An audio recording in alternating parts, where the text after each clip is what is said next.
Tom Cowan, nice to meet you.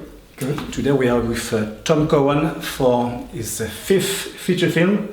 You're in post-production for Life Class, and it's been a busy year on this project. Actually, I was in touch with one of the actors, Chris Trichel, which I know as one of the French actors in Sydney. He's a star.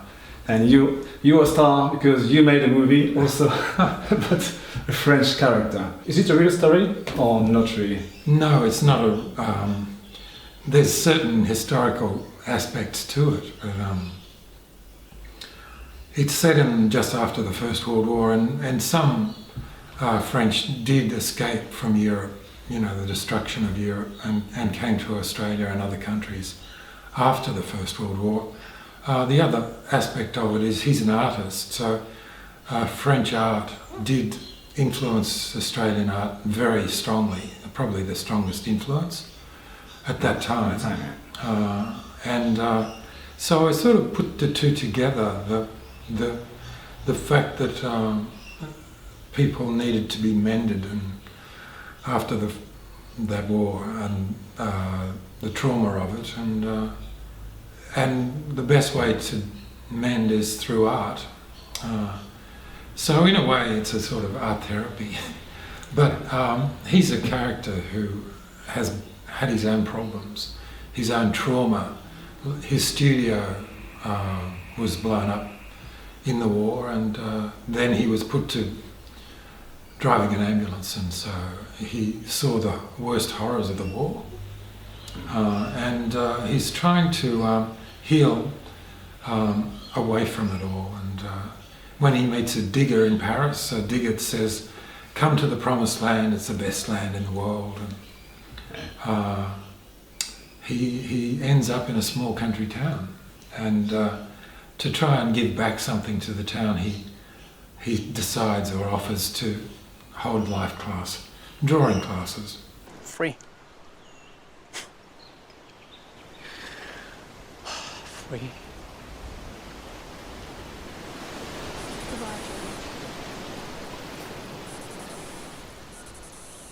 I'm a decent man, Saji.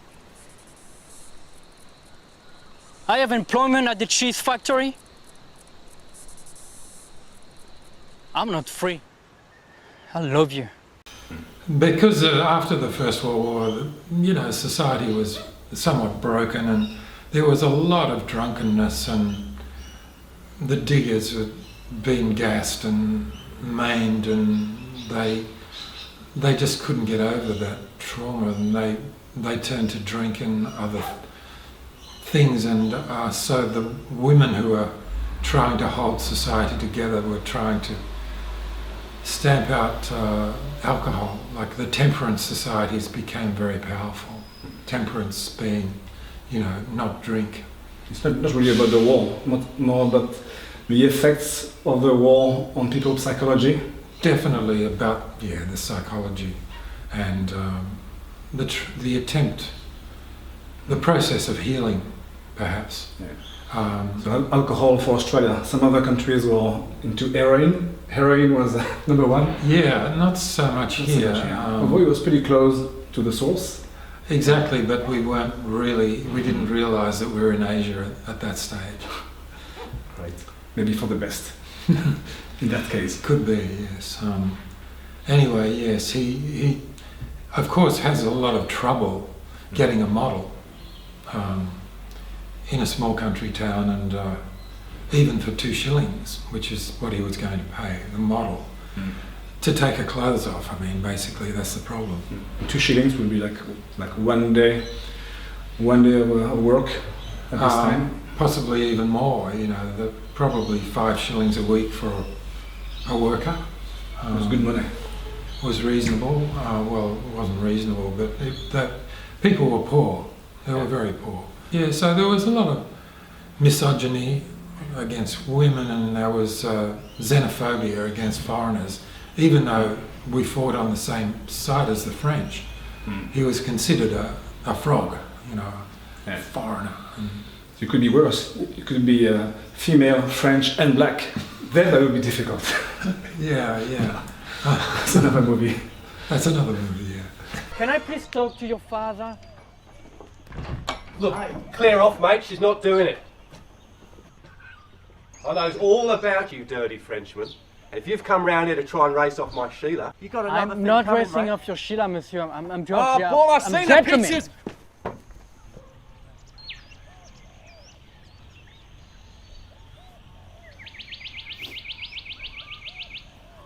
I am a gentleman.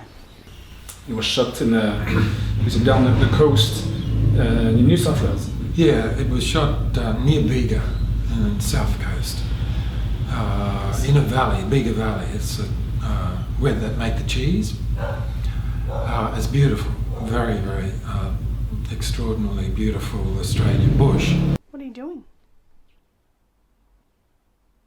Packing, leaving. Why? There's nothing for me here. It's really a love story in a way between these two opposites. She's very, very down to earth. I mean, she bargains for an extra shilling and then another extra shilling, and you know, it's he can't cope with her at all.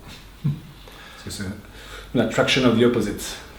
Yeah, he eventually begins to see her as she really is, which he's trying to teach, but because she's got a quality that's very special, and you know, it just takes a little bit of time to get past the rough diamond.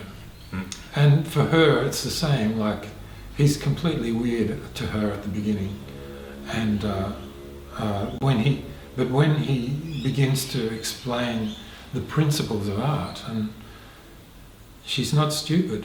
She begins to appreciate him as well. But the problem is she's engaged to a local guy, and double obstacles. yeah, Their differences and the local not seeing that. And virtually he's run out of town as well, beaten up and run out of town. But he decides to come back. And With such strong characters, how did you manage to find the right actors? Did you have a specific idea before casting your actors? Oh, I suppose I did have a specific idea, and I'd like to say that the casting was due to my brilliance, but it was actually really lucky that we found Christophe, who is perfect, you know, for the role. He's a real star, but he's also a serious actor. He'd been studying acting here as well for 2.5 years, and you know, when I you know, auditioned him, it was like, wow, this is great, you know. That's it. And the same with her. She's you know, for somebody to have to take off their clothes and act, it's not so easy, and you know, she's got an incredible focus, and she's a beautiful actress. So how can you know that during the casting? You don't ask people to get naked during the casting, do you? No, I didn't. I was really interested in their abilities as actors. I mean, he's naked also. She steals his clothes at one stage. Everybody's naked. So, yeah, I thought it was only fair that the males be naked as well. No, well, I thought that she was really good. When we took her, I did several auditions with her, and I had to bring her up from Melbourne 3 times. And we went to the location, and we did some test shooting, and with artists as well, and they drew her and so on. And I think the second time we did that, so 4 times we auditioned her, really. But when she took off her clothes, I realised you'd made a brilliant choice. So it was, I hadn't done it, you know, I didn't realise how voluptuous she was, but she's a real woman, that's for sure. You didn't use casting director. You did the casting yourself. Yeah, me and the producer. So you got in touch with agent directly. Yeah, well, his agent suggested him. His agent actually in Brisbane, I think, and but you know She was in Brisbane before. Oh, right. Okay. So, yeah, it was just lucky. I mean, I had tested a few other French. I didn't want to use a non-French, you know, putting on the French accent. Was there many French actors? Not that I'd auditioned, because I'd done about 4 auditions, and then Christophe came. So that was it. I didn't need to do That any was more. the end of it. Funnily enough, his brother came too. He's His twin. yeah, Twin brother. yeah, really also very handsome, but a nice guy. So you could have a double. A body Yeah, double. if he got sick, well, he could have used his brother. But the script did evolve somewhat after I'd chosen the actors, and we'd gone down a couple of times with Christophe as well to do some tests. So there was stages in the scripting, but I must say I was really lucky not to be plagued by the process of getting funding for the script, because that usually destroys the scripts, and as you know, Australian films have become box office poison because of that. I just lose their genuine quality. yeah, they do. They lose that spark, you know, and people don't want necessarily like Super polished examples of foreign films. They want the rough. they would prefer something exciting, you know, that maybe it's rough, but it's genuinely like, you know, got guts.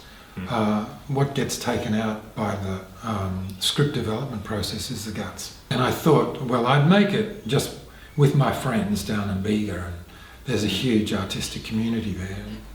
I could draw on that, and then I met Anelia, who's my co-producer, and she wanted to do it in a more organised way. I wanted it to do it in a disorganised way, and so This is luxury. we had some conflict over that, and that her way was to be, you know, make it like a normal film in a way. And I'm glad. She's been absolutely brilliant, like the most extraordinary producer I've ever worked with. And the characters do art during the film, but they're also shadowed by another 8 or 10 local artists who were providing art for the actors if they weren't up to it. And of course they had to develop from not very good to quite good at the end. So we've created or generated about over 200 pieces of art. So we're going to have auctions. So it's a new way to fund a movie. Create Or some fund art the movie and as a give it collateral. publicity as well. Like I don't think anyone's done that before. So we're going to have rolling auctions in centres and regional centres from Sydney to Melbourne for a start, with an online auction, so that the winning bid gets it in the last auction. But yeah, there's some amazing pieces of art. Lovely, really lovely. And of course, the artists were energised and thrilled to be involved in the project, and given a big spurt, as well as a lot of the artistic community down in Bega. Now there's about 4 short films being made in the wake of this film, like encouraged by it. And I'm really pleased about that. It's marvellous. Okay. Well, thank you very much for your time, and I look forward to watching this movie. Thank you.